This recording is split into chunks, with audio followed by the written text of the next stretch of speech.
El modelo de movimiento según Aristóteles. Aristóteles fue un filósofo y científico griego. ¿Por qué esto es relevante? Bueno, pues porque el concepto de movimiento para los griegos no es el mismo que para nosotros. Para los griegos, el movimiento es todo modificación de un objeto, por la que naturalmente también es el cambio de posición en el espacio.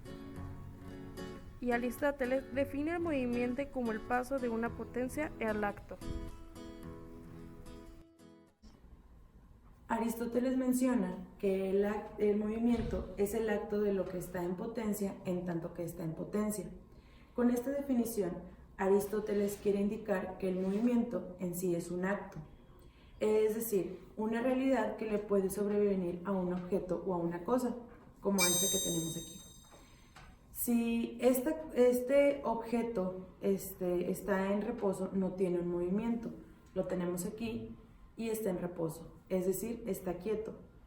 Sin embargo, sí tiene un movimiento en potencia, ya que yo lo puedo mover en cualquier momento aplicándole una fuerza. Aristóteles divide el movimiento en dos clases principales. Estas son el movimiento natural y el movimiento violento.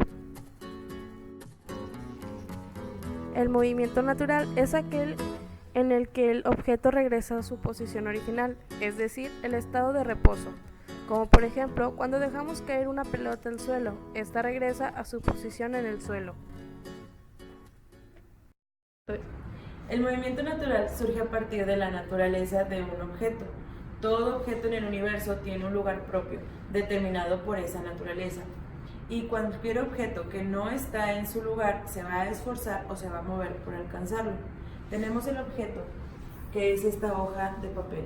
Este es su lugar en el universo, ya que está en un estado de reposo en este momento. Al momento de levantarla, ya no está en su lugar propio o natural. Entonces se va a esforzar o se va a mover por alcanzar ese lugar. Ese será nuestro movimiento natural.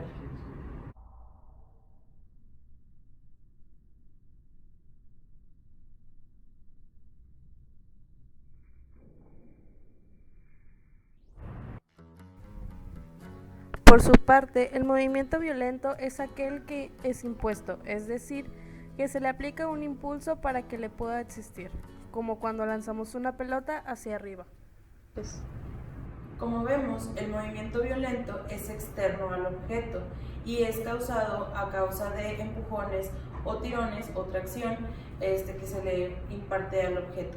Por ejemplo, tenemos esta mesa, la cual en este momento se encuentra en un estado de reposo, no tiene movimiento, pero se le puede aplicar una fuerza para moverlo.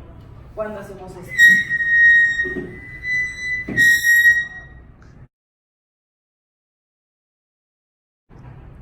Por último, y en resumen de todo este video, Aristóteles afirmaba que el movimiento se debe a la naturaleza del objeto en movimiento o ya sea por una fuerza externa que se le aplica a ese objeto. Tenemos, por ejemplo, esta botella de agua. Está en su lugar natural, que sería el reposo. Si yo aplico una fuerza, ahora está en movimiento porque yo estoy aplicando pues el movimiento externo al objeto. Y esto lo vemos en muchas ocasiones cuando hacemos el reto de la botella. Hacemos un movimiento externo o violento al momento de levantar la botella y que gire en el aire. Como vemos, al momento de girar la botella se le aplicó un movimiento violento porque se estuvo moviendo, pero esta por su naturaleza regresó al lugar de reposo.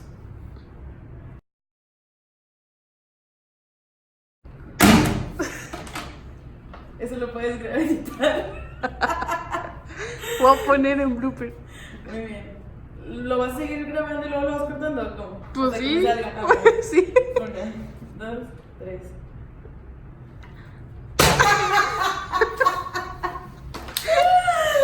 Ay. 1, 2, 3.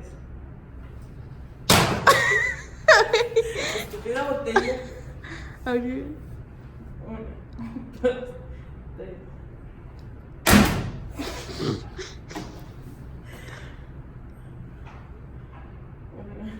Creo que tiene mucha agua. A lo mejor. A ver, tírale. A ver, tómale. Espera, tiene que poder.